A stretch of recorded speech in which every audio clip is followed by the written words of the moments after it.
Welcome to the Movement PT Coffee Cast, where we sit down and talk about physical therapy, health, and whatever else comes to mind during our coffee-infused conversations.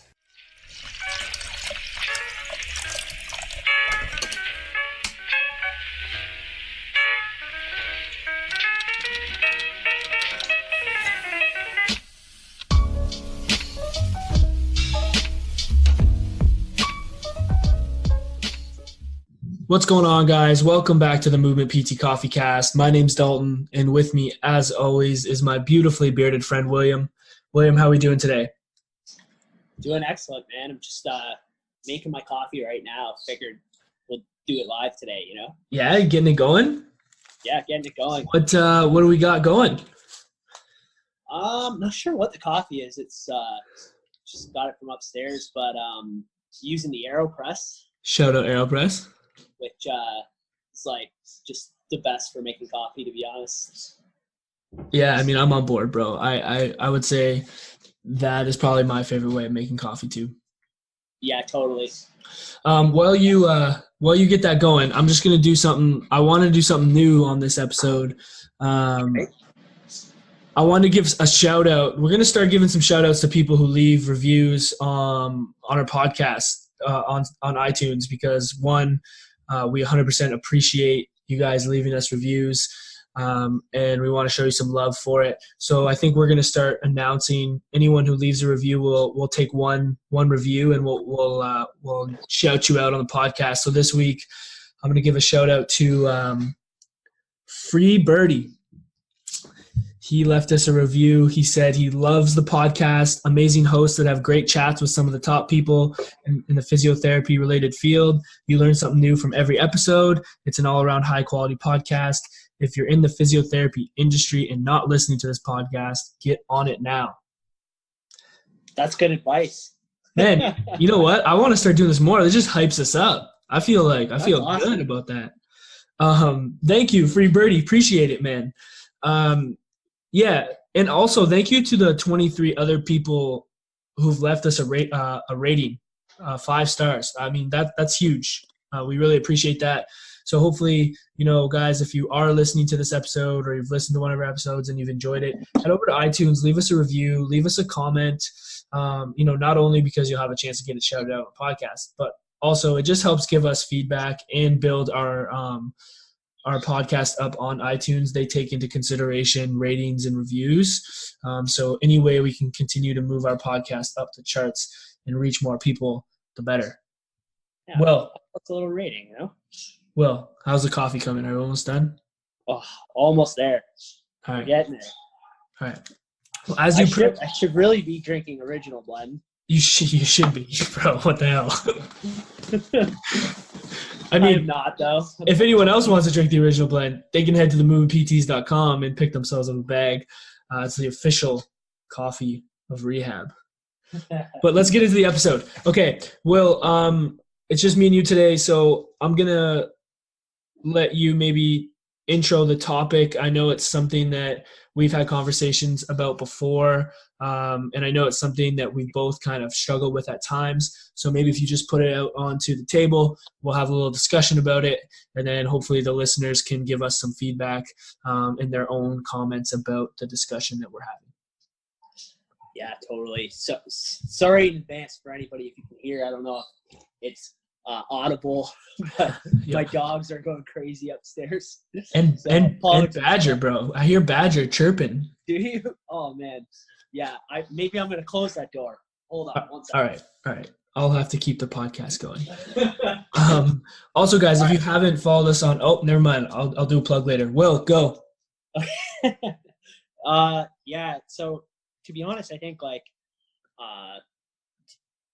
we're close to almost a year kind of being out. And being a new grad is definitely tough. It's got a lot of up and downs. And I think one of the toughest parts from our perspective, something we always talk about, is navigating maladaptive beliefs and false beliefs and just overall negativity with people's internal, thoughts about their own body and stuff like that, and their ability to kind of succeed in rehab and getting better overall. So, you know, lately, I don't know if it's just been the last couple of weeks or whatever, but I've just felt like every client that comes in, you know, it's just having the same kind of negative outlook on themselves. And I found it really difficult to help them shift their mindset. So I guess that's kind of what we wanted to talk about. Yeah, for sure. I mean, I think it comes in waves. I think you get hit with times where you're just, you just get you get a lot of people that come in with those negative beliefs, and it seems like it all comes at the same time, and it can be overwhelming from the clinician standpoint. Before we dive into that though, maybe set an example of like a maladaptive belief or something that you're like kind of referring to, so we can set some like context for people of like maybe what we're talking about. Totally.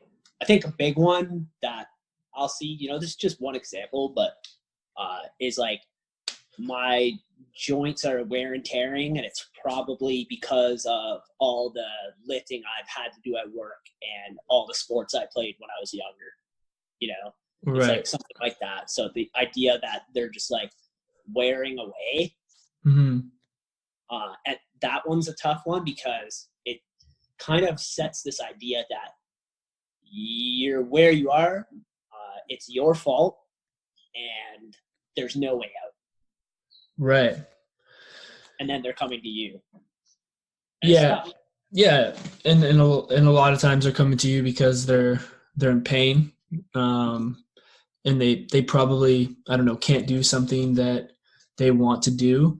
And they, with the expectation of you're going to be the one that's going to take that pain away or fix that pain so that they can get back to what they want. Yes.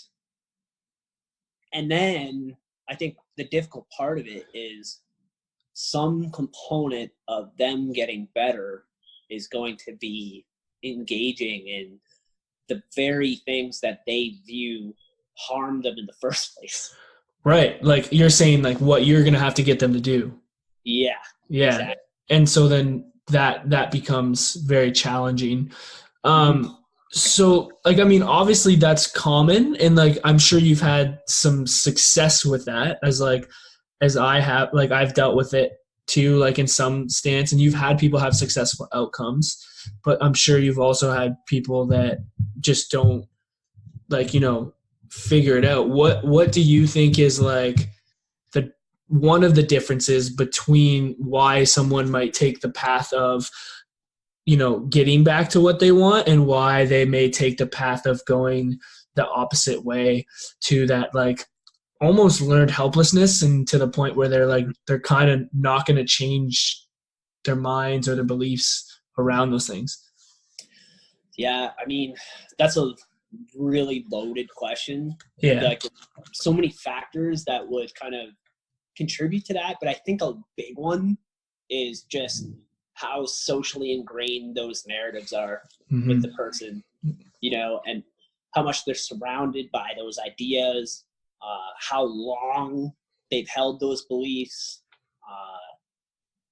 And yeah, I think that's kind of that. Those are probably a couple of the big ones, like how long, maybe how many healthcare professionals they've seen who have maybe perpetuated some of those beliefs.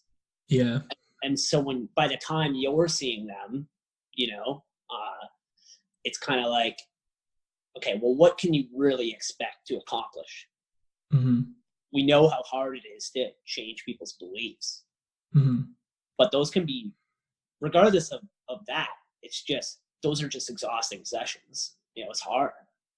Yeah. No. And I think it's a lot of the people, that we see. And I think, in my opinion, like a big part of that, like why people might go one way versus the other, is being like open-minded to hearing something different that might go against what they've heard in the past, and being willing to try it and staying committed to the plan, even when it's not going the way that like they would hoped it would go right away. Yeah.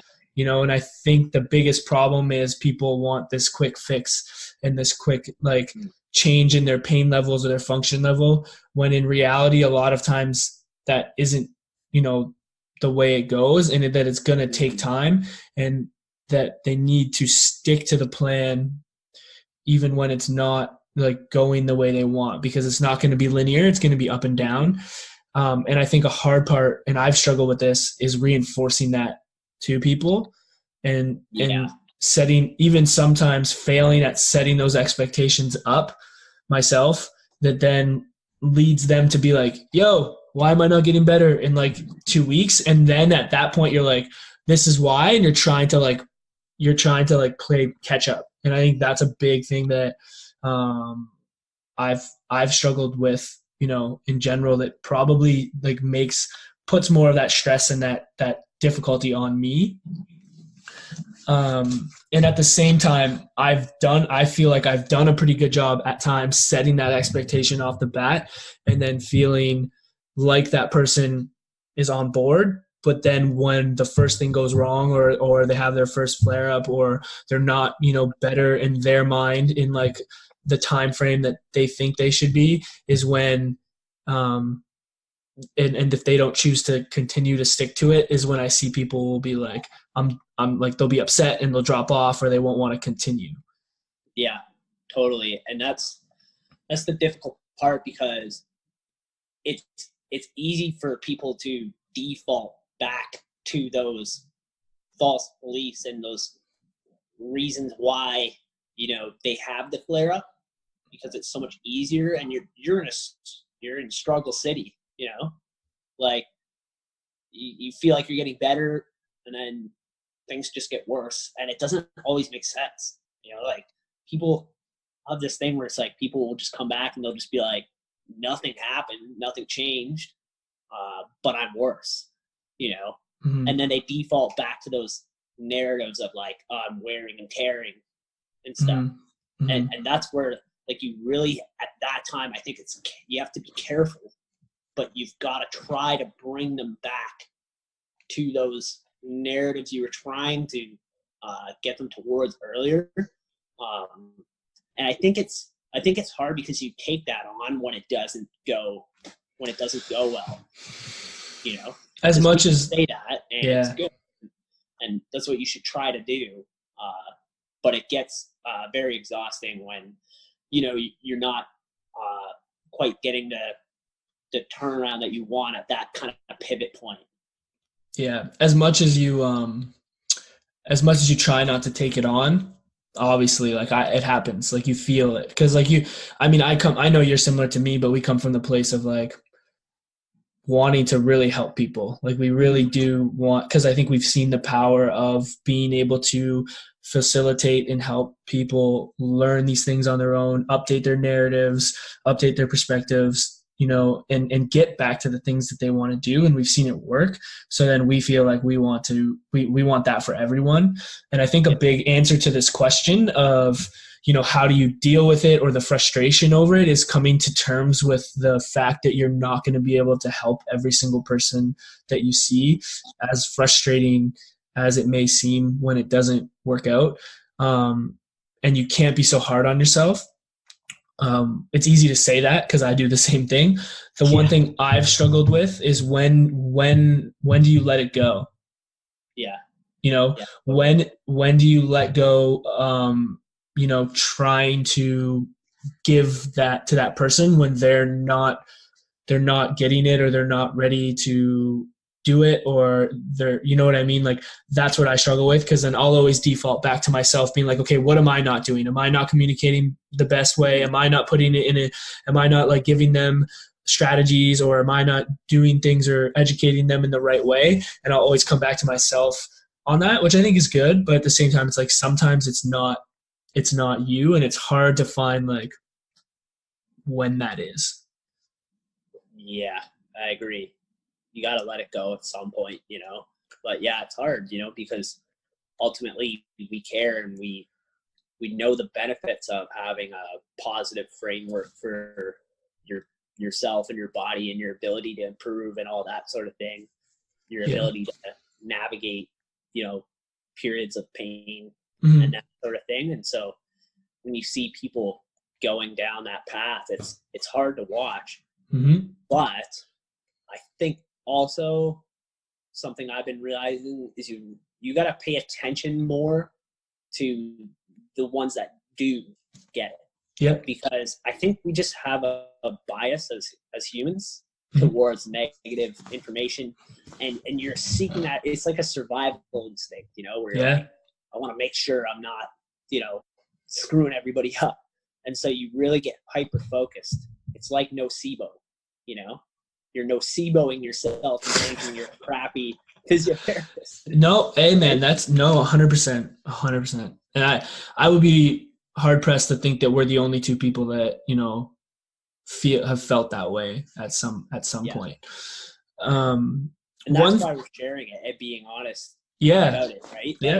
Like we're not alone, and you shouldn't think that you are if you're like really struggling with, with this sort of thing and feeling like you're not very good at your job. Yeah. No, and I think this is a good conversation because we're kind of just airing out our thoughts on this. Like we didn't really prep for this at all, and we're just trying to kind of come to it. And now that we're talking, it's reminding me of something that you had said to me one time on a conversation that we were having. Was this idea of even though you at that point in time, maybe you're not getting to that person, maybe you're frustrated because you've tried over and over and over to help this person, realize that they're capable, all of those things, and they're still not getting it. That even though maybe not at that moment in time, they're going to get it. Maybe 2 months, 2 weeks, 2 years down the road, something clicks, and they go through an experience that brings them back to that little conversation or whatever it was that you had with them that goes, oh, hey, this is what he was talking about.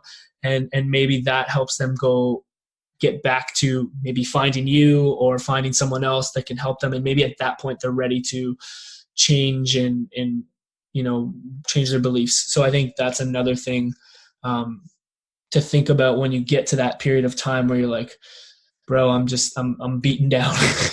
Yeah. My beard must have been a little longer back when I said that. Yeah. It's making a lot of sense. Oh, that's so funny. Yeah, for sure. Yeah, that's true though, right? Like you may not be changing them right then, but if you're giving them these narratives and ideas, and then maybe they ship out to clinic down the road, right? And hopefully that person is kind of reinforcing what you said. Mm. Whether that's going to happen or not, it's hard to say, but hopefully they can hear that from someone else, and that can kind of they can get there eventually. Maybe they come back to you at some point, and that time you can get through to them. Yep. No, for sure. And I mean, that comes back to the whole idea of like, as a profession, we need to be better at promoting the simple things, promoting the fact that treatment or rehab is not linear. It's not clean. It takes time. You're going to have ups, you're going to have downs, you're going to fail. It might not work right away. But you need to, stick to the plan and continue to push through it. I think if we continue to push that message out as a profession, that the public will then have a better expectation when they come in to see us, to know like they're going to have to stay the course when it's not going the way that they think it's supposed to go. Yeah. I mean, as a healthcare system, we've got to get better at our advertising in general, because we're just leading people down the wrong path and the wrong ideas. I mean, it's simple, like all the advertisements about like killing pain and taking pain away, and this is going to fix that, this is going to fix that. And so we're kind of leading people into our own trap. Yeah, for sure. By the time they see us, they think that's what it's all about. And so we've got to change that as a healthcare system, Yeah, no, I agree. Okay, let's wrap it up with like, if you could take, so obviously you got to this point of like, frustration, a little bit of like, you're kind of down, a little burnout maybe from the past little while with clinic. Give me like one like thing that you do to help yourself when you're in that situation, that maybe someone else that's going through the same kind of feelings could like try and implement to help them like get through something like that? Well, I mean, outside of the clinic, I try to do good things for other people in different ways. That I don't know, that could really be anything, right? But just helping people out in a way where you see the outcome, whether it's like helping somebody move or whatever. Yeah. I just feel like as physios, a lot of times, like, you're not getting that positive feedback enough, because it's just a job where people are in pain all the time, and so or maybe like doing some just personal training for somebody, you see a little bit better of an outcome, and it's a little more positive. So just helping people in other ways can kind of like help just kind of refill you a little bit. So that's something that I do in the clinic. I just try to take every patient one at a time, and look for opportunities to plant seeds. Yeah. How about you? Yeah, no, that's awesome, man. I love the idea of like serving other people. I think I know some examples in my life where I've, just out of the, whatever the kindness of my heart, done something for someone else. And that feeling that you get from doing that is amazing. So I'm on board with that. I love that. For me, I think outside of the clinic, something that I've been doing a little bit more now is just taking some time, like just for me, like if it's as simple as like 10, 15 minutes a day of like going for a walk, just myself, whether it's 10, 15 minutes of like doing a meditation. Like I've been doing a lot of headspace stuff lately. I used to do that a while ago, and now I'm kind of getting back to it. And it's really, really helped me, kind of dissociate myself from everything else that's going on and just kind of be with myself and just be grateful and thankful for like being here. I know it kind of sounds woo woo, but it's definitely, I would 100% like recommend people trying to take some time like that. And then I would say in the clinic, I like the idea of planting seeds. The one thing, honestly, that's really helped me in ways is like having conversations with you. So I would say like finding someone within your like, friend group or community of people and having conversations. I honestly think this podcast is something for me that's been a positive when I get into places where I'm like, feeling down, feeling not like I'm good enough to do this job, or like, not like that I'm not helping people. Hopping back on this podcast, having conversations, having, doing some espresso casts of like scenarios that went down in the clinic that had a positive outcome. Those things have actually really helped me a lot. So I would say this outlet for sure has been a positive impact on that. Dope. Yeah. So I think overall for people, if you're going through something like that, it's just, one, take some time for yourself that's like maybe non-physio related, and then two, like within the physio space, find your outlet, whether that be, talking with someone else that you like a friend, or maybe if you have your own like social media is a good way to get some things out, or like a podcast, whatever it is. Just have some discourse. I think that's a good option. Discourse. Wow. I know, bro. I've been working on your vocab. My vocabulary. I think it's this coffee, dude. I'm like halfway through it, and like, Dalton's been drinking coffee when he's using big words. Oh man! All right, we got to wrap it up there.